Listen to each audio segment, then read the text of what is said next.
Guilford County Commissioners gave the green light to a rezoning request that paves the way for a truck storage facility just outside of Pleasant Garden town limits. And this comes after the County Planning Board gave it the thumbs down earlier this year, and that's raising some eyebrows tonight. Yeah, Pleasant Garden town leaders say the project brings more risks than rewards. Fox 8's Celeste Smith joining us now live in Pleasant Garden tonight. So Celeste, what are town leaders saying about the potential impact of this development?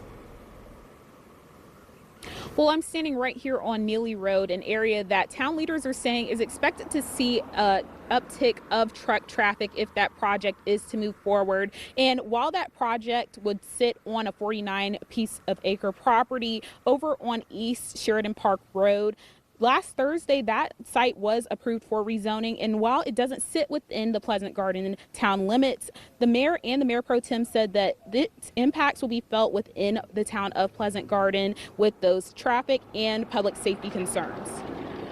I felt like they did not listen to us. I felt like that possibly their minds were already made up before we got in there. The Guilford County Board of Commissioners agreed to rezone the 49-acre property at 209 East Sheridan Park Road for conditional zoning light industrial use, which would allow the Carroll companies to build a truck storage facility. The rezoning overturns a February decision from the county's planning board, which voted against the project. I did not feel like they listened to our concerns because they weren't addressed, and they voted the way they voted. Pleasant Garden Mayor Dean Maddox and Mayor Pro Tem Kim Rill both spoke in opposition at that meeting. Town leaders shared their concerns about public safety, road congestion, and concerns about noise from the expected increased traffic from trucks, especially on roads like Neely that sits near a school, businesses, church, and a fire station. They'll follow the GPS.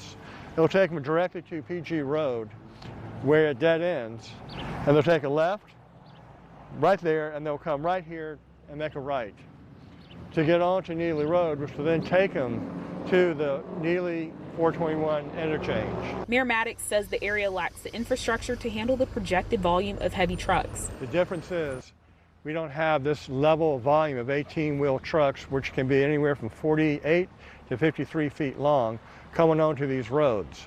A characteristic of these roads, there are no shoulders. He also shared concerns about the fire station being able to respond to emergencies there. This trailer storage unit is a new element for the fire district.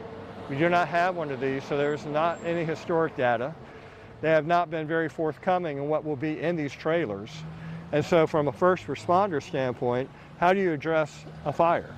In that meeting, the project's engineer, John Davenport, says his team met with Pleasant Garden leaders ahead of the public hearing to hear their concerns. We actually had a meeting last week with the town, some of the town officials with Pleasant Garden, and the concern was that some trucks might bleed over through that area and access US 421. And so one of the things that we wanted to do then, they talked about a route that could potentially, trucks might go through. Town leaders feel unheard. They said they're speaking out not only for their community, but for those living in neighborhoods nearby the property on Sheridan Park Road, in Woodlake and Gray Bridge. They said they have had conversations with them about these concerns.